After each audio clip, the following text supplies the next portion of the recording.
इस समय की सबसे बड़ी न्यूज फ्रांस हिजाब कंट्रोवर्सी, मुस्लिम देशों, ह्यूमन राइट ऑर्गेनाइजेशंस और दुनिया के बड़े बड़े एनजीओ को लेकर आ रही है। लेकिन ये न्यूज भारत से भी लिंक्ड है, क्योंकि अभी कुछ ही महीनों पहले इसी तरह का एक इंसिडेंट भारत के अंदर भी हुआ था, जिसको लेकर कई सारे मुस्लिम देशों, दुनिया के बड़े बड़े ह्यूमन राइट ऑर्गेनाइजेशंस और एनजीओ ने भारत को टारगेट किया था। प्रधानमंत्री मोदी के बारे में काफी बुरा भला कहा गया था। इसके साथ ही हम ये भी चर्चा करेंगे कि किस तरह से अब सेम सिचुएशन जब फ्रांस के अंदर उभर कर आई है, अब फ्रांस को लेकर कोई भी क्रिटिसिज्म नहीं कर रहा है या फिर फ्रांस को कोई भी बुरा भला नहीं बोल रहा है। लेकिन ये सब डिस्कस करने से पहले अगर आपने हमारे चैनल इंडियन अफेयर्स को अब तक सब्सक्राइब नहीं किया है तो प्लीज वीडियो में आगे बढ़ने से पहले सब्सक्राइब कर दें और हमारे चैनल के ऊपर सभी वीडियोस की नोटिफिकेशन के लिए बेल आइकन को दबाना न भूलें। आपको याद होगा पिछले साल जनवरी 2022 में कर्नाटका के अंदर हिजाब बैन को लेकर एक काफी बड़ी कंट्रोवर्सी खड़ी हुई थी, जो न सिर्फ भारत बल्कि पूरी दुनिया में फैल गई थी और इसको लेकर भारत की काफी आलोचना हुई थी। दरअसल कर्नाटका में क्या हुआ कि एक कॉलेज के अंदर मुस्लिम स्टूडेंट्स ने मुद्दा उठाया कि उनको कॉलेज में हिजाब पहनकर क्लासेस अटेंड करने नहीं दी जा रही हैं। ये मुद्दा पहले वहाँ की लोकल मीडिया में आया, उसके बाद भारत की नेशनल मीडिया में फैला और उसके बाद भारत से पूरी दुनिया में फैल गया। और ये जितने भी इंटरनेशनल मीडिया हाउसेज हैं, इन्होंने इस तरह से प्रदर्शन किया कि दुनिया के सबसे बड़े लोकतंत्र में भारत की माइनॉरिटीज यानी मुस्लिम माइनॉरिटीज के राइट्स बिल्कुल भी सुरक्षित नहीं है और उनके ऊपर काफी अत्याचार हो रहे हैं, उनको हिजाब तक पहनने नहीं दिया जा रहा है। लेकिन जो ये पूरी कंट्रोवर्सी थी, इसको लेकर कॉलेज एडमिनिस्ट्रेशन ने भी अपनी तरफ से सफाई पेश की थी और उन्होंने कहा कि जो उनके कॉलेज का ड्रेस कोड है, जो उन्होंने अपने कॉलेज में यूनिफॉर्म्स को लेकर नॉर्म्स तय किए हैं, उसके मुताबिक न सिर्फ हिजाब बल्कि किसी भी तरह के स्कार्फ पहनकर उनके कॉलेज के अंदर क्लासेस अटेंड नहीं की जा सकती हैं। अभी कंट्रोवर्सी स्टार्टिंग में तो बस हिजाब पहनकर क्लासेस अटेंड करने को लेकर थी, लेकिन जब ये विवाद कई महीनों तक खिंचता गया, उसके बाद कॉलेज ने कहा कि वो न सिर्फ क्लासेस अटेंड करने की परमिशन नहीं देंगे बल्कि हिजाब या फिर स्कार्फ पहनकर कॉलेजेस के एग्जाम्स तक भी देने नहीं देंगे। अब विडंबना देखिए कि जब भारत में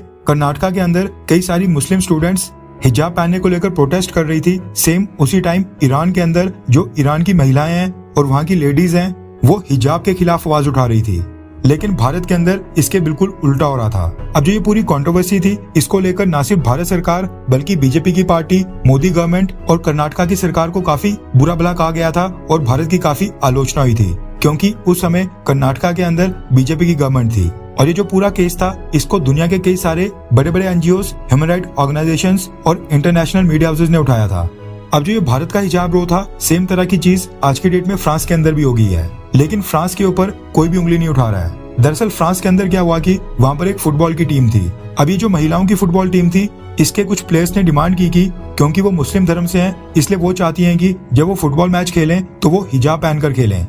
लेकिन जो फ्रांस की फ्रेंच फुटबॉल फेडरेशन थी, उन्होंने इस चीज की इजाजत देने से साफ तौर पर इनकार कर दिया। जब ये मुद्दा फ्रांस के अंदर वहां पर मीडिया में आया और इसको काफी उछाला गया, उसके बाद क्या हुआ कि जो फ्रांस की जितने भी पॉलिटिकल पार्टीज थी, वो इस मुद्दे के ऊपर बिल्कुल डिवाइड हो गई और दो हिस्सों में बंट गई। और फुटबॉल मैचेस के दौरान हिजाब पहनने का जो ये केस था, ये जा पहुंचा वहां पर कोर्ट के पास। और जो फ्रांस की फुटबॉल टीम की महिला प्लेयर्स थी, उन्होंने कोर्ट में जाकर डिमांड की कि उनको मैचेस के दौरान यानी फुटबॉल मैचेस के दौरान हिजाब पहने दिया जाए और एक स्कार्फ पहने दिया जाए। अब जो फ्रांस की कोर्ट थी, उसने सबकी दलीलें सुनी। ये जो मुस्लिम महिलाएं थी, इनकी भी दलीलें सुनी। फ्रेंच फुटबॉल फेडरेशन था, उनकी भी दलीलें सुनी। अब फ्रेंच फुटबॉल फेडरेशन ने क्या कहा कि उन्होंने कहा कि किसी भी तरह का साइन यानी किसी भी तरह का चिन्ह, किसी भी तरह की क्लोथिंग यानी किसी भी तरह का कपड़ा जो किसी भी तरह की पॉलिटिकल, फिलोसफिकल, रिलीजियस या फिर यूनियन एफिलिएशन को दर्शाता हो, वो अप्रोप्रिएट बिल्कुल नहीं होगा और उसकी परमिशन फ्रांस की फ्रेंच फुटबॉल फेडरेशन बिल्कुल नहीं देगी। और जो ये फ्रांस की मुस्लिम महिलाएं प्लेयर हैं,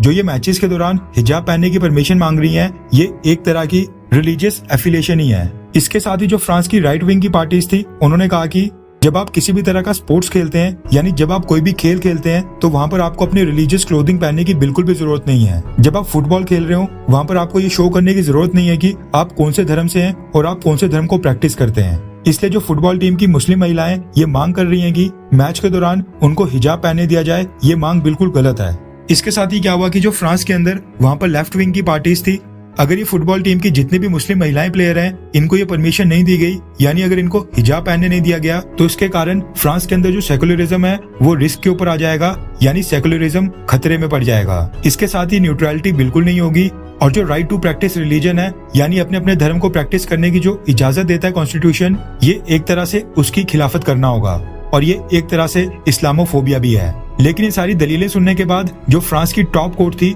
उन्होंने कहा कि जो फ्रेंच फुटबॉल फेडरेशन ने फुटबॉल मैचेस के दौरान महिला प्लेयरों के हिजाब और स्कार्फ पहनने के ऊपर जो बैन लगाया है वो बिल्कुल सही है और फ्रांस की कोर्ट इसको चेंज नहीं करेगी। यानी आज के बाद फ्रांस के अंदर जितने भी फीमेल्स यानी महिलाओं के फुटबॉल मैचेस होंगे, उनके अंदर जितने भी मुस्लिम प्लेयर्स वहां पर प्ले करेंगी, उनमें वो किसी भी तरह का स्कार्फ या फिर किसी भी तरह का हिजाब बिल्कुल नहीं पहन सकती हैं। उनको भी बाकी प्लेयर्स की तरह नॉर्मली बिना किसी स्कार्फ या फिर हिजाब के खेलना पड़ेगा। अब ऑब्वियस सी बात है कि फ्रांस की जो मुस्लिम प्लेयर्स थी वो ये केस कोर्ट में हार चुकी हैं, तो अब फ्रांस के अंदर एक कैंपेन चलाया जा रहा है जिसमें ये दर्शाने की कोशिश की जा रही है कि फ्रांस का जो कॉन्स्टिट्यूशन था और जिस बेसिस के ऊपर फ्रांस का गठन हुआ था वो बिल्कुल फेल हो चुका है और फ्रांस की कोर्ट का ये फैसला फ्रांस के अंदर सामाजिक एकता के बिल्कुल खिलाफ है। अब इस कोर्ट के फैसले के बाद माना जा रहा है कि फ्रांस की इमैनुअल मैक्रोन की गवर्नमेंट फ्रांस के अंदर इससे रिलेटेड एक लॉ भी लेकर आ सकती है। लेकिन एक चीज मैंने यहाँ पर नोटिस की कि फ्रांस से जो ये न्यूज निकल कर आ रही है, इसको दुनिया की किसी भी बड़ी ह्यूमन राइट ऑर्गेनाइजेशन, किसी भी इस्लामोफोबिया गैंग, किसी भी मुस्लिम देश या मुस्लिम स्कॉलर्स किसी ने भी नहीं उठाया है। लेकिन जब इस तरह का मुद्दा भारत के अंदर आया था, ये सारे मिलकर भारत को टारगेट कर रहे थे और न सिर्फ भारत बल्कि प्रधानमंत्री मोदी को टारगेट कर रहे थे और इस चीज को 2002 के गुजरात दंगों के साथ जोड़कर प्रधानमंत्री मोदी की पूरी दुनिया में इमेज को उछालने की कोशिश कर रहे थे। लेकिन फ्रांस की बारी इस तरह का कोई भी केस सामने नहीं आया, ना ही इमैनुअल मैक्रोन के खिलाफ इस हिजाब लॉ को लेकर कोई ऑनलाइन कैंपेन चलाया गया। अब सवाल ये पैदा होता है कि जब इस तरह की कंट्रोवर्सी भारत के अंदर पैदा होती है तो ये भारत को तो तुरंत ही टारगेट करना स्टार्ट कर लेते हैं। जब किसी भी वेस्टर्न देश में इस तरह की कंट्रोवर्सी निकल कर आती है तो ये वेस्टर्न देशों को टारगेट क्यों नहीं करते हैं? इसके बारे में आपका क्या सोचना है, नीचे कमेंट करके बताएं।